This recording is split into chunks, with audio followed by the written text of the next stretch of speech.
सहना भवतु सहनौ भुनक्तु सह वीर्यं करवावहै तेजस्विनावधीतमस्तु मा विद्विषावहै। ॐ शान्ति शान्ति शान्ति। सदाशिवसमारम्भां शङ्कराचार्यमध्यमाम् अस्मदाचार्यपर्यन्तां वन्दे गुरुपरम्परां। श्रुतिस्मृतिपुराणानाम् आलयं करुणालयं नमामि भगवत्पादं शङ्करं लोकशङ्करं। शङ्करं शङ्कराचार्यं केशवं बादरायणं सूत्रभाष्यकृतौ वन्दे भगवन्तौ पुनः पुनः। समस्तजनकल्याणे निरतं करुणामयं नमामि चिन्मयं देवं सद्गुरुं ब्रह्मविद्वरं सद्गुरुं ब्रह्मविद्वरम्। सर्ववेदान्तसिद्धान्त गोचरं तमगोचरं गोविन्दं परमानन्दं सद्गुरुं प्रणतोऽस्म्यहम्। So in the morning class, an introduction was given to Vivekachoodaamani. So what should be the next topic to be covered? What is the first topic? Preciousness of human life. So verse number 2, a very, very, very, very famous verse. So this is the topic which we are going to cover today. Preciousness of human life. जन्तूनां नरजन्म दुर्लभमतः पुंस्त्वं ततो विप्रता तस्मात् वैदिकधर्ममार्गपरता विद्वत्त्वमस्मात् परम् आत्मानात्मविवेचनं स्वनुभवः ब्रह्मात्मना संस्थितिः मुक्तिर्नो शतजन्मकोटिसुकृतैः पुण्यैर्विना लभ्यते. Yes. So this is a very, very famous verse which points out how rare this human birth is. So what is the first one? Jantunam narajanmam durlabham. Among all the living beings, Jantunam, which is the rarest of the body or the birth, it is Narajanmam. Human birth is very, very rare. So one may question, what are you talking, Swamiji? Millions and billions are rotting on this planet and you say it is rare? See, when you take the ratio compared to the number of beings which are there on these planets, compared to that, human beings are definitely very, very rare. It is said that there are 84 lakh species on this earth. Species. And each species you will have countless, innumerable beings in each species. So you can just imagine, in this one body itself you will find so many living beings. How many living beings? Infinite. Considering every virus, every microorganism to be a jiva, a living being, you will find to be born as a human being is indeed very rare. Jantunam narajanma durlabham. Okay. Ataha Pumsattvam. Among human beings also, to be born as a person with manliness, it is still rare. Pumsattvam means Purushattvam, manliness. Now, this can be a very big controversial topic. To be born as a man is still rare. Swamiji, do you mean to say that to be born as a woman, does it become a disqualification in the path of spirituality? This question will definitely come. Pumsattvam means manliness. Now see, we have to think. In spirituality, who is at a higher advantage, man or a woman? In doing spiritual sadhana, who is at a higher advantage, man or a woman? See, suppose I say, in bodybuilding, who is at a higher advantage? No doubt about it, it's man only. In developing beard, who is at a higher advantage? In developing mustache. Now there is no, you can't have any kind of argument there. It is a one-sided thing. Isn't it? Now this question is, in doing spiritual sadhana, who is at a higher advantage? Now the question is, with what are you doing spiritual sadhana? What is the instrument used to do spiritual sadhana? Is it the body? Developing body, body building, muscle building, etc. Yes, body is the means, so definitely you can say man is at a higher advantage. But when it comes to spiritual sadhana, it is not with the physical body that you are doing sadhana, you are doing sadhana with your mind. So if sadhana is done with the mind, a person who has got a qualified mind, a purified mind, is always at a higher advantage. It has nothing to do with the physical equipment one is endowed with. I hope it's clear. But then why this term is used, Pumsattvam? Now see, there are certain general characteristics of a man, there are certain general characteristics of a woman. In general, a man is like this, in general, a woman is like that. It is a general, trait. For example, there are positive qualities in man, there are negative qualities in man. What are the positive qualities in man? Normally, in a man, these positive qualities are found. What are they? He is able to think rationally. Logical thinking is something which is very generally found in man. He will not allow his emotions and sentiments to interfere with his intellectual thinking and decision making. This is found in a man. Yes or no? They won't allow their emotions to come in between. You can convince a person, a man, through logic. It is possible.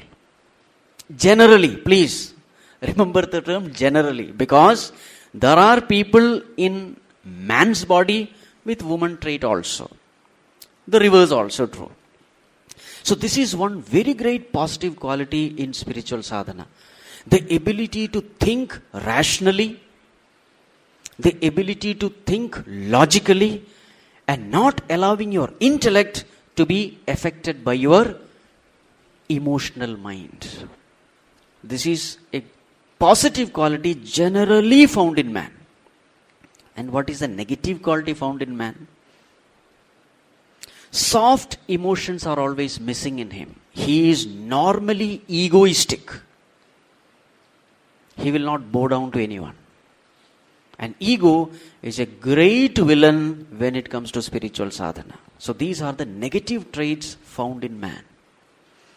And what are the positive traits found in woman? Yes, they are very tender, very soft. Faith, devotion, love, humility, service, they easily come to a woman. And these are all virtues which are very, very essential in progressing spiritually. You will not find these traits very much in man. In woman, you will find it in abundance. They just have so much of faith. Questioning attitude is not there much. Shraddha is there. Bhakti is there. All tender, soft emotions are very well developed in a woman. In general. Exceptions are always there. And what is the negative trait in a woman? The negative trait is too much of attachment, jealousy, possessiveness, sentimentalism, emotionalism. You will find all of them in a woman in general. These things will not allow a woman to move forward spiritually. It will tie that lady to the world. So now as a spiritual seeker, what should we do? Cultivate the positives of both and give up the negatives of both. How does it matter whether you are a man or a woman? In this birth you are a man or a woman. In your previous birth, maybe you are somebody else. What is important is not the physical encasement. What is important is your mental makeup, your inner personality. So cultivate all the positive qualities of man. What is it? Open-mindedness. If something is there, something new, a new idea is given, a fresh idea is given, and if it is true, he has that open-mindedness to accept it without being attached sentimentally to his previous, values, etc.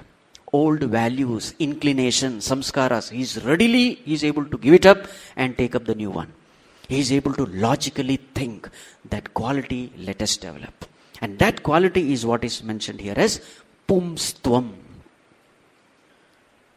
Just because a person is born as a woman doesn't mean that person will not have Pumsattvam. In fact, we see very many examples where the ladies show, rather the wives show a lot of Pumsattvam than the husbands. Such examples can be very many times seen in society. If you see the Upanishad, Gargi and Maitreyi, you will find them having philosophical arguments with the great Rishi like Yajnavalkya Rishi.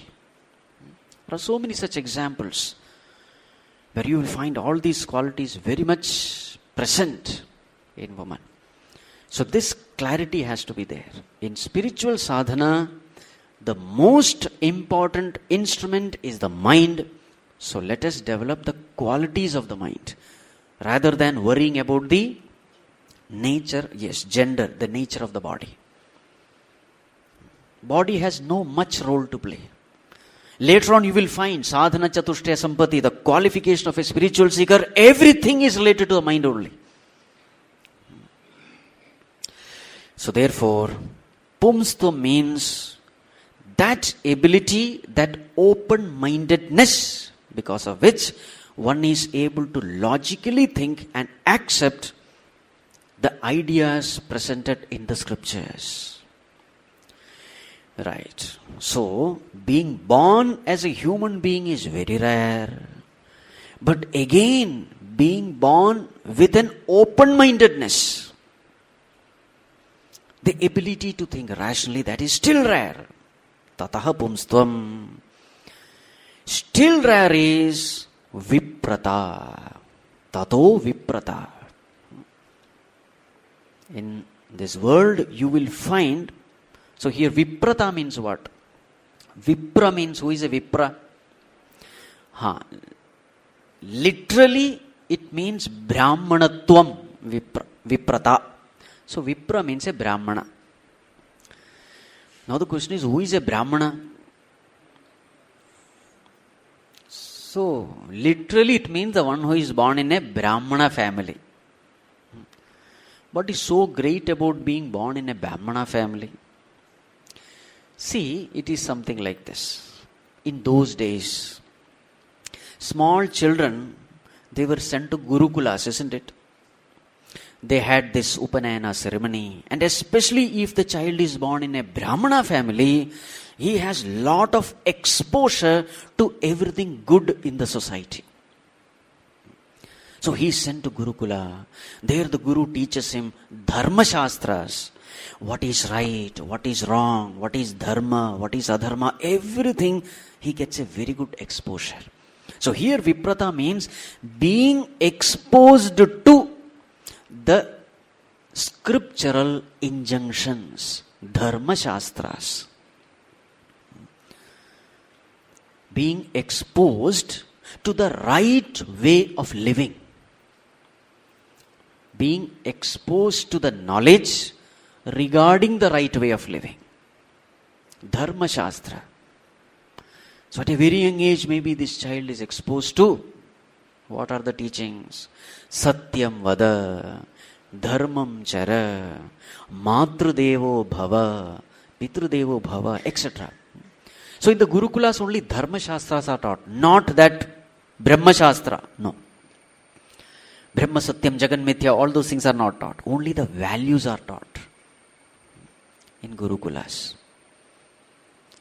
So a person may be born with Pumsattvam, manliness, but still rare are those people who are born in an atmosphere where they have this knowledge of what is good, what is bad, what should be done, what should not be done. This knowledge they are exposed to.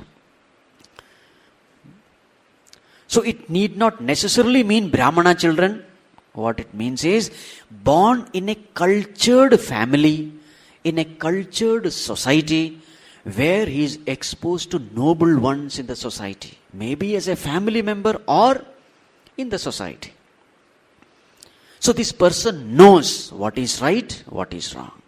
This person knows what is dharma, what is adharma. This knowledge has been given. That is called Vipratā. Now what? He may be exposed to this knowledge, but whether he lives it or not. So still rare people are those Tasmat Vaidika Dharma Marga Paratā. A person may be exposed to wonderful teachings, but if suppose he doesn't live, then so lot of people are there who are exposed to wonderful teaching. Like for example, Bala Vihar class, etc. They are exposed to everything good. But how many of them have the guts to live it? Satyam Vada Dharmam Chara, you may chant, speak the truth, walk the path of righteousness. But how many really speak the truth? Parrot-like repetators are many. But those who live the path, they are still rare. So Vaidika Dharma Marga Paratā means those who stick to the path of Vaidika Dharma. Stick to the path means they live it. They follow those values. They walk the path of Dharma. Not mere preaching Dharma, but they walk. Such people are still rare. Right? Now what happens when you walk the path of Dharma? Over a period of time you find your mind becoming more and more fine, subtle, pure. Your mind becoming more and more sattvic. And what happens to a pure sattvic mind? Such a mind will be attracted to the ultimate truth of life. such a mind will have very different questions.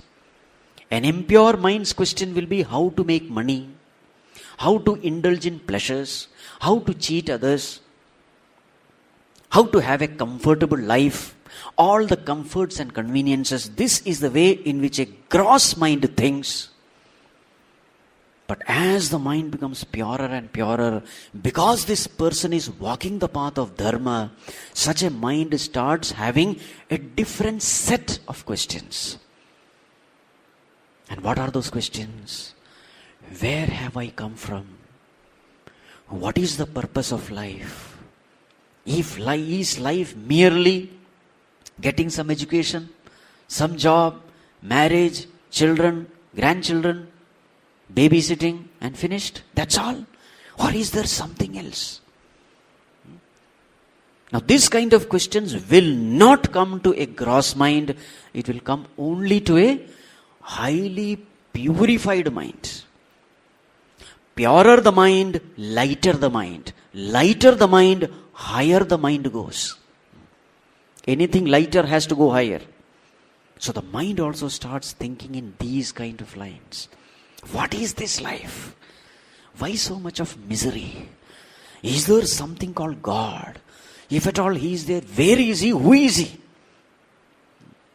These kinds of questions come. They are not much worried about roti, kapda, makan. Because they are walking the path of righteousness, all these things are already provided for them without effort. The world is like that. People who walk the path of righteousness, all these basic minimum things are provided to them. So that they have enough time to think about the higher. Bhagwan as though frees them. Take enough time to think about the higher because that is more important. The lower creatures, they are busy with all unwanted things. All basic necessities of life. They are so busy, their entire life is gone only in that. But as the mind evolves, as that person evolves, as his questions about life becomes more and more intense, deep, genuine, Bhagwan himself as though frees them. As Ramakrishna Paramsa used to say, as the daughter-in-law who is pregnant, as the time of delivery approaches, mother-in-law starts freeing her from all kinds of responsibilities. Isn't it? In the same way, Bhagwan also does with the evolved seekers. Lot of time is given to them. They have no office time, morning, evening. Lot of freedom is given to them to think independently. The lower people, if they are given free time, what will they do? So such free times are not given to people who are the slaves of their minds. But as you evolve, as the mind evolves, as the mind becomes more and more sattvic, these questions start taunting them, tormenting them. And then very same Bhagwan exposes them to the highest knowledge, which is Brahma Shastra. Vipratā means Dharma Shastra, next is Brahma Shastra. So therefore, Vidvatvam Asmat Param. Vidvatvam. Vidvatvam literally means scholarship. Scholar. Being scholarly. Vidwan. Meaning, they are provided the opportunity for Shravanam. So here, Vidvatva means the opportunity for Shravanam. Listening to the highest knowledge mentioned in the scriptures. Brahma Vidya. They are exposed to Brahma Vidya. They get an opportunity to listen to Brahma Vidya. Something within them says, I must gain this knowledge. Something pulls them towards this knowledge. And what is it that pulls them? It is their own purity. Please keep this in mind. Because they have walked the path of righteousness, the mind has become pure, so they are attracted towards this knowledge. So what will they do? when they are attracted towards this knowledge, the first step is always Shravanam. Shravanam also includes the reading the text. Somewhere there is a deep interest, so this person reads all kinds of scriptures, listens to all kinds of satsangs. He is attracted. He spends his time in these kinds of activities. It's called Shravanam. That is the stage. But then, is it the end? No.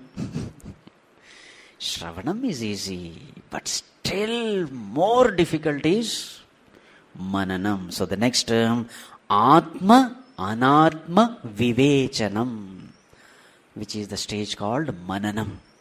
As the saying goes, as the going gets tough, the tough gets going. Now here toughness doesn't mean your muscles, your biceps and triceps. Toughness doesn't mean the commando kind of training you have got from army or something. That is not what we mean.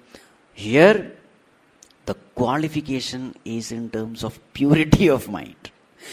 Purer your mind, greater the task you are able to do.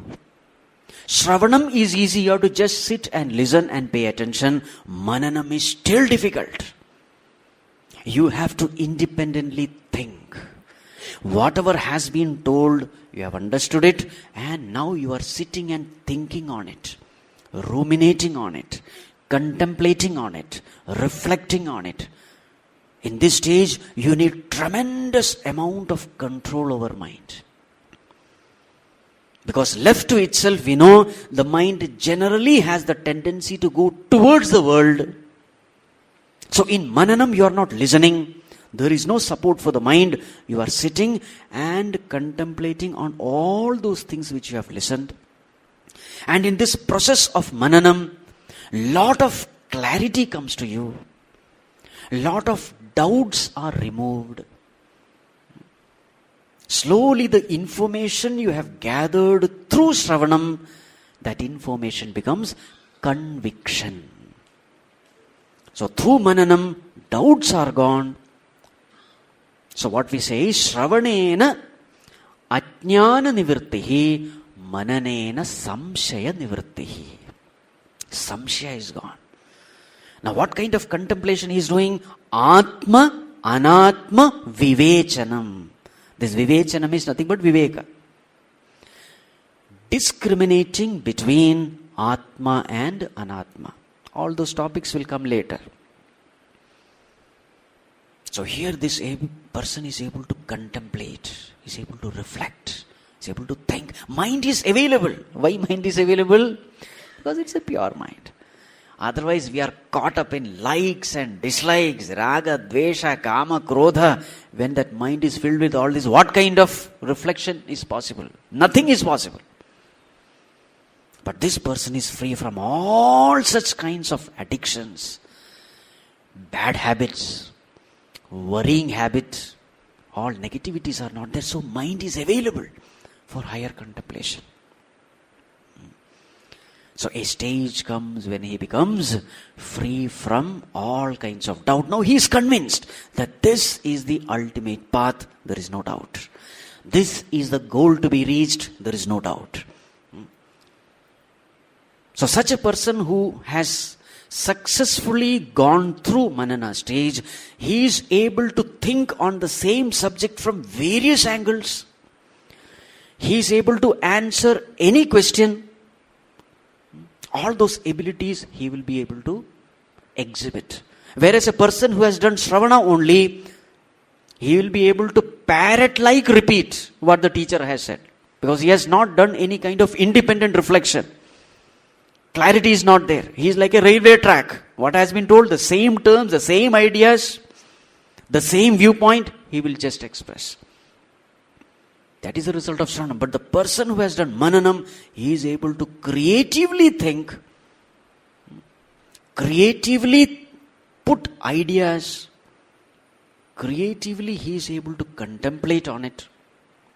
And he can give fresh, perspective of the same thing. All these things are the benefits of doing Mananam. But Is Mananam the highest? No. What is the problem with Mananam? You are intellectually clear. In fact, this is another stage where the spiritual seeker gets stuck. Very many times after attending study class, study groups, etc., he says, Swamiji, I am very clear that Brahma Satyam Jagan Mithya, but the problem is I am not able to experience what they are talking. Ananda, this, that, etc. is not there. Intellectually I understand, but experientially I am unable to feel it. They say Brahman is Ananda Swarupa. But Swamiji, I am still Dukkha Swarupa only. I understand that this Brahman is me. But experientially I know I am not this Brahman. Intellectually I am convinced that I am the Sakshi, the witness, and these are the things, body, etc. It's only a witnessed thing. I understand the logic. But when it comes to living it, I am helpless. So what does this person lack? Everywhere you lack purity only. So the next stage, what is the next stage? Swa-anubhavaha. Swa-anubhavaha means the stage of nididhyasanam. So why is it that this person, even though intellectually he is very clear, he might have taken so many study group classes, but deep down he knows that this knowledge has not taken root in him. So what is the problem? The problem is with the vasanas. For so many births we have entertained this thought that this body is me. I am this body. I am limited. I am finite.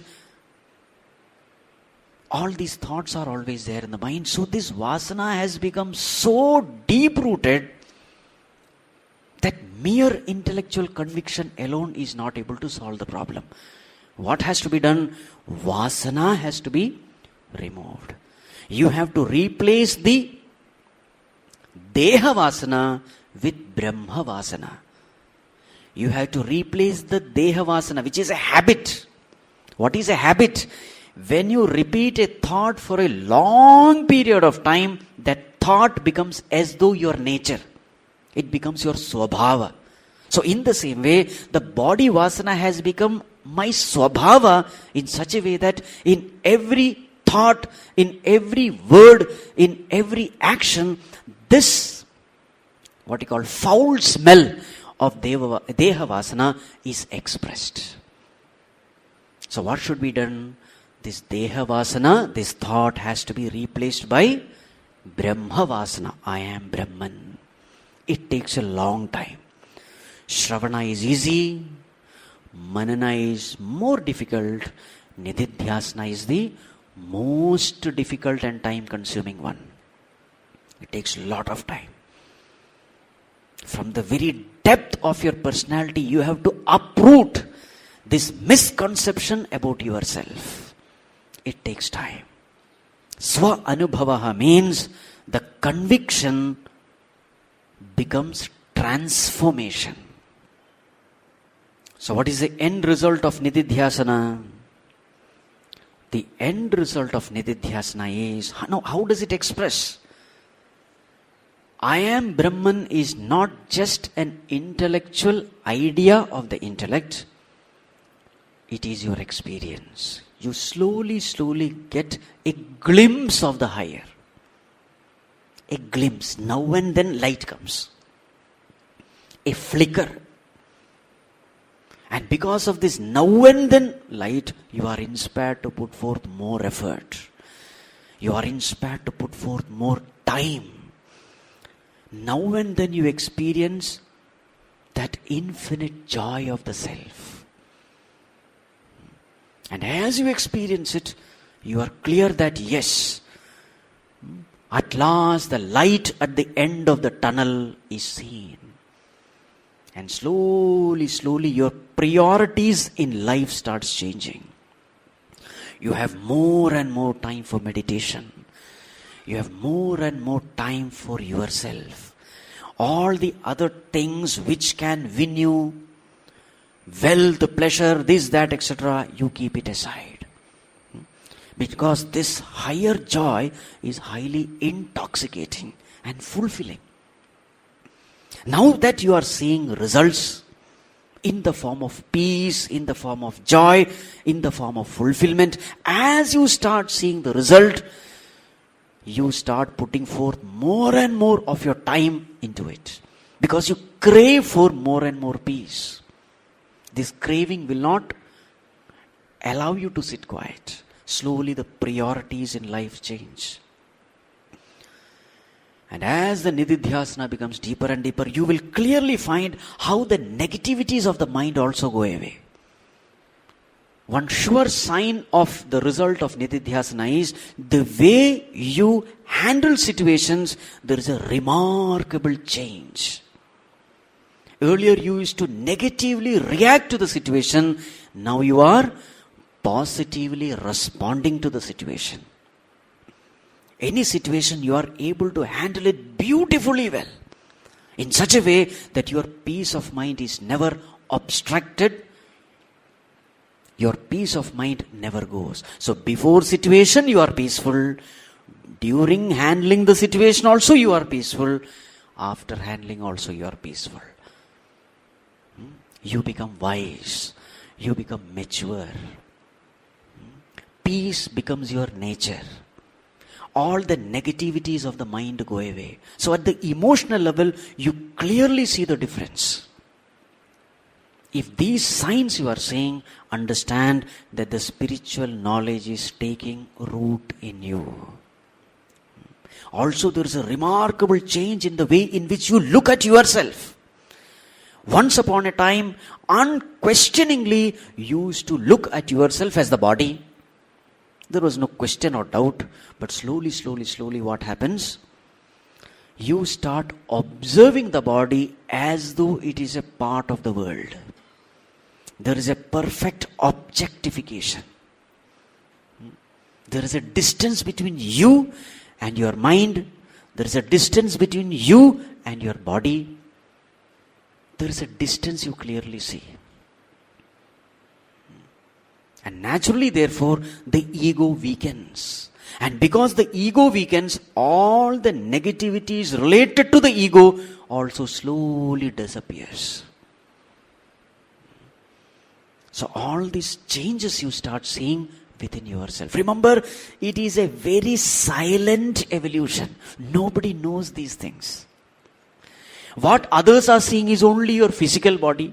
Whether you have put on weight or you have lost weight, that's all they will know. And that's all they will inquire also. You have put on weight, you have lost weight, you have this, that. But internally the amount of progress that you are making, it's a totally silent, secret process. Are you able to follow? Externally as though nothing has happened, but internally a huge revolution has happened. The way you look at the world, the way you look at yourself, the way you look at the problems, the way you look at the challenges, the way you handle situations, there is such a remarkable change which you alone know. Nobody else knows. Maybe others can get an inkling. Earlier this fellow was a very irritating fellow. No, I think he has changed a lot. Only the near and dear ones, if at all they are very,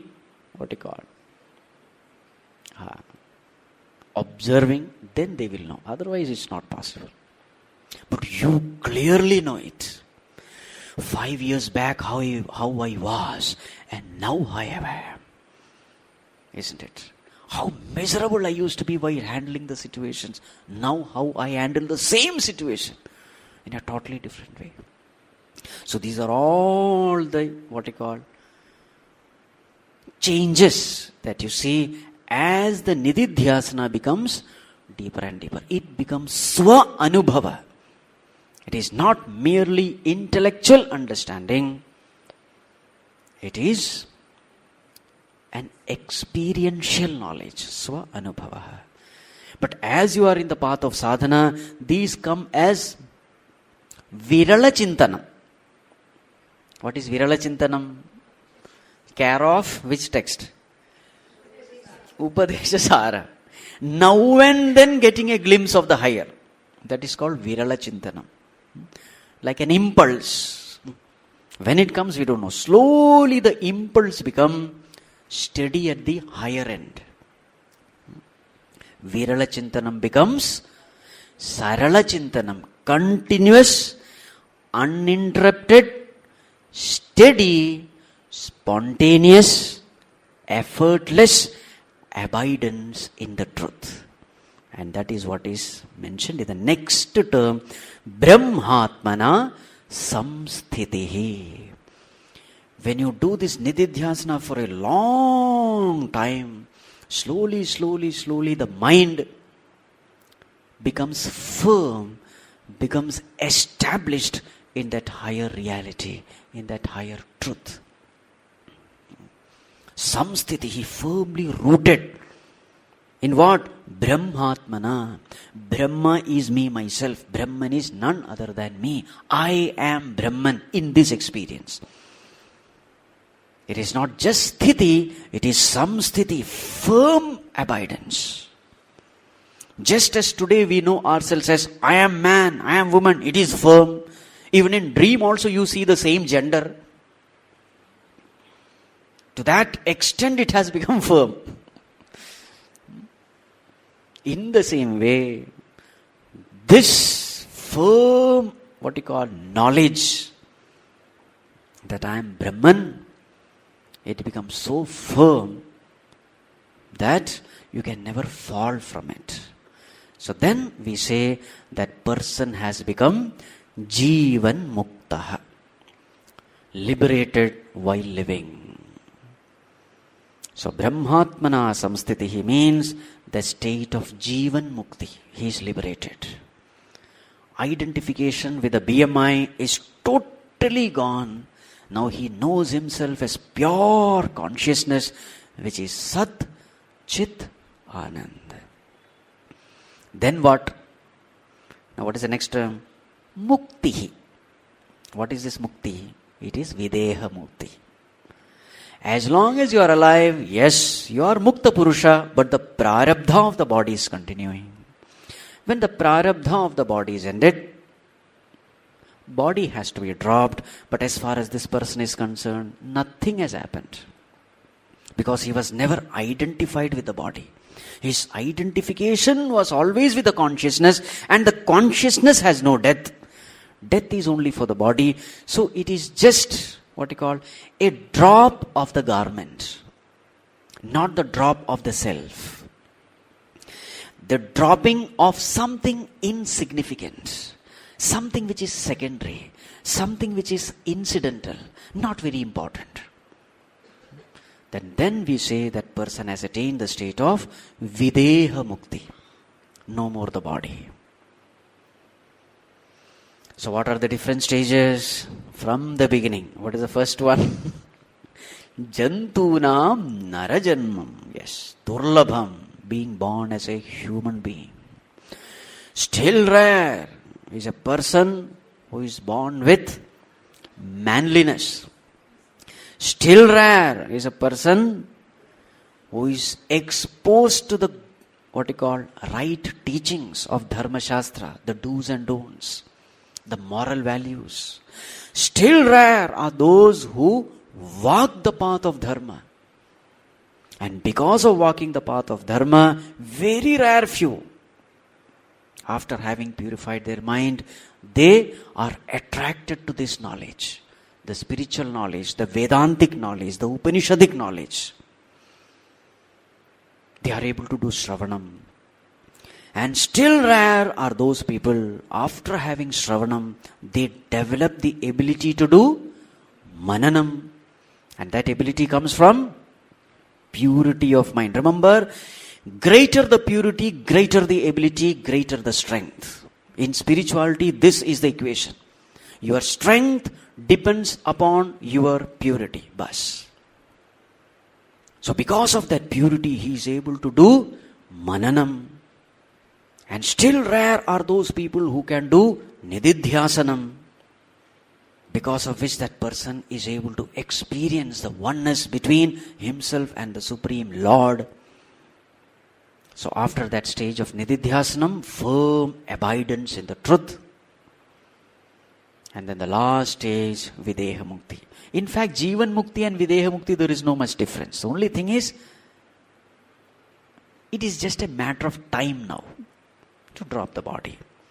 As far as knowledge is concerned, there is no change. Now what does Bhagavan say? Now that is the most important thing. Shata janma koti sukrtehi punyaihi vina na labhyate. This state of Jīvan-mukti cannot be attained unless a person has done punya. Punya karma, how long? Shata janma koti. How much is it? 100 crore punya karmas. Shata janma koti sukritehi. Punya karmas done in 100 crores of births. It is not possible to reach here. Suddenly people will become very sad, very depressed. Swamiji, do you mean to say another crores of births we have to wait? So here, the point to be kept in mind is, what is the price to be paid for going higher and higher? It is punya.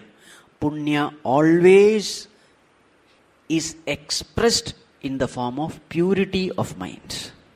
When you do punya karma, mind becomes more and more pure, and as the mind becomes more and more pure, you are able to scale greater and greater heights. Where your punya ends, your ascending also gets stunted there. So then, a wise person, what will he do? What will he do? How will he make use of his human birth? Now all of us, at least we have come up to the second stage. Any doubt? Jantunam narajanma durlabham. Narajanma is there. Narajanma is is an embodiment where you can consciously do punya. Unlike other jantu, other bodies. So if you are really serious about evolving spiritually, where should your entire focus be? Do more and more punya, so that this punya will ultimately get converted into purity of mind, and so that this purity can take me higher. Right? This is what the wise person does. Life is very short. Only few years I am going to stay here. My existence will not end with the non-existence of the body. It will continue in different embodiments. So whatever time I have, may I make use of it perfectly. This is the way one has to think. Now don't worry too much about the Shatajanma Koti, etc.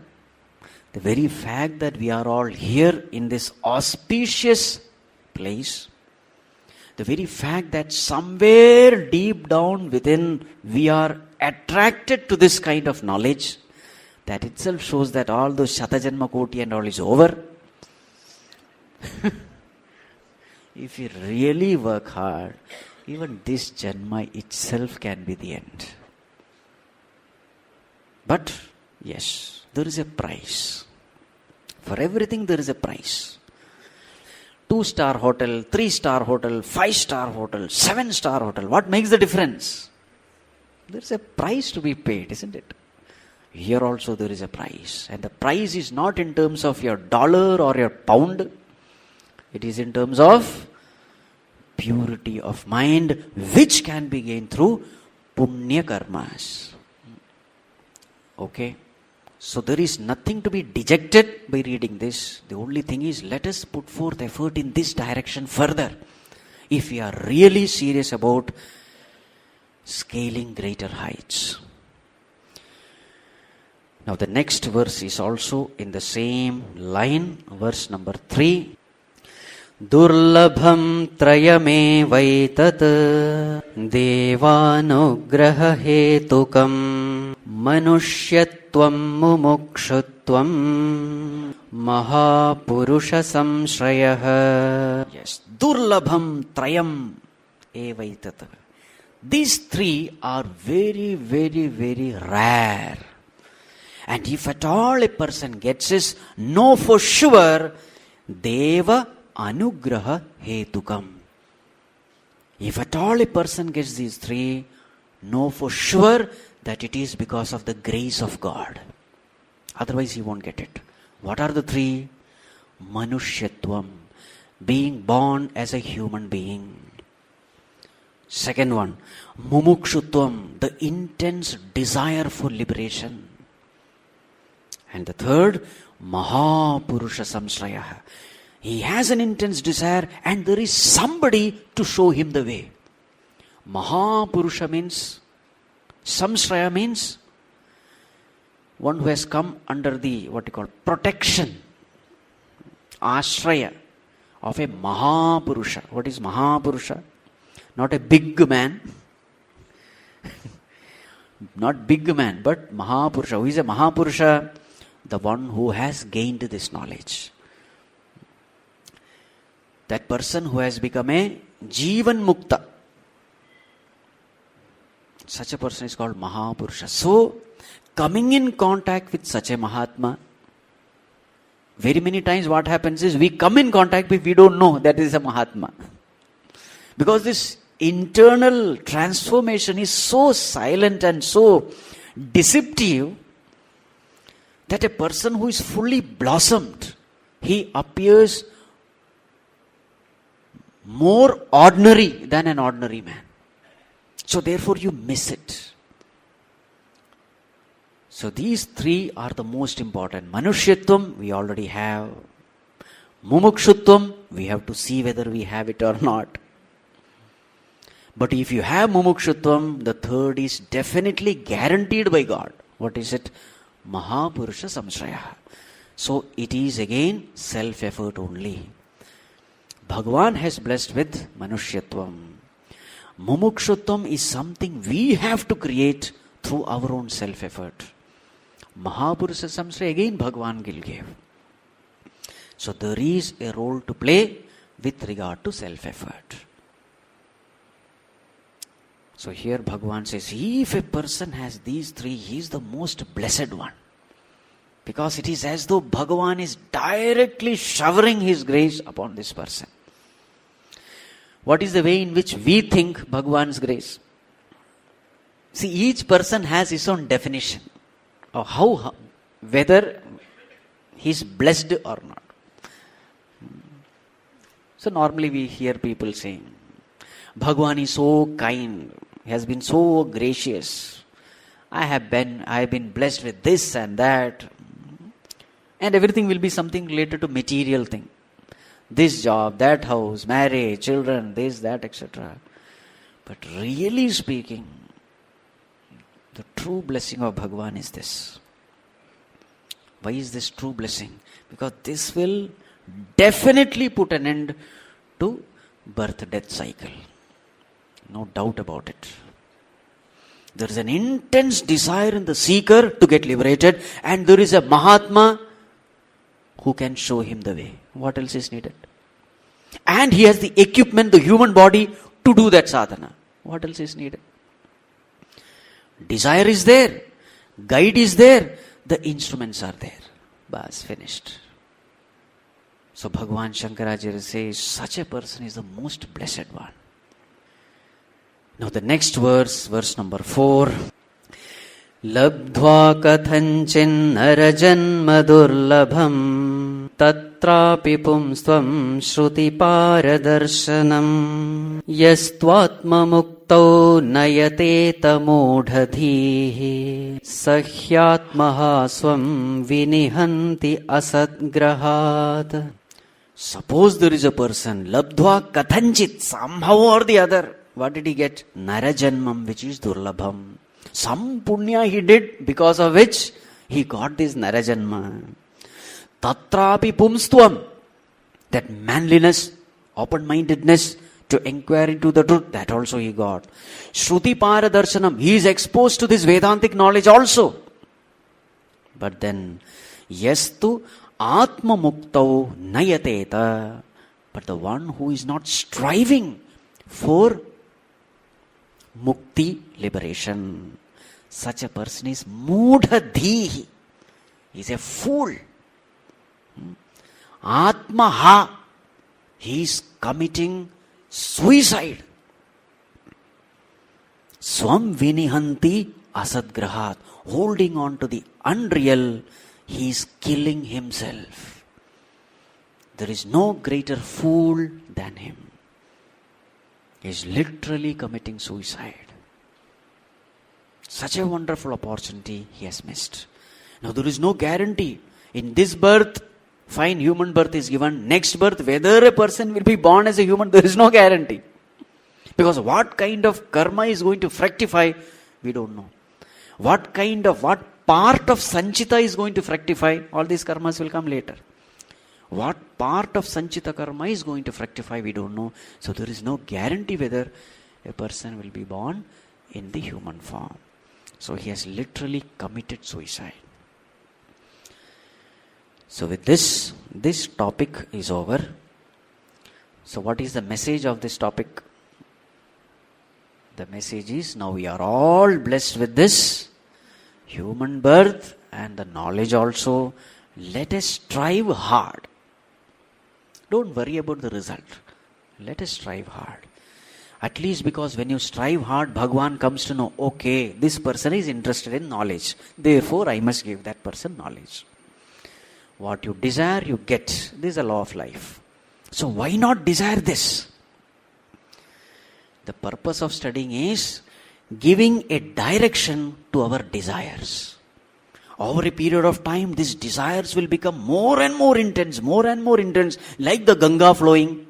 In the beginning, it is only a thin stream, but slowly it becomes thick, isn't it?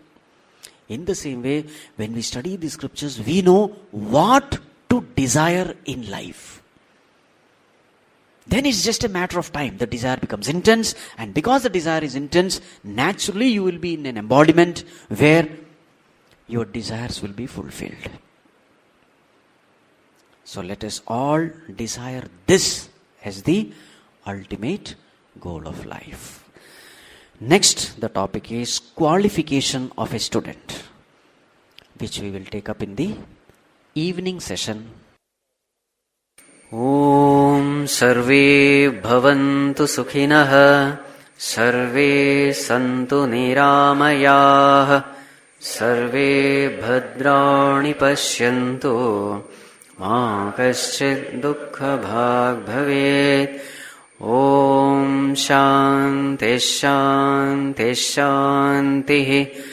Hari Om Shri Gurubhyo Namaha. Hari Om.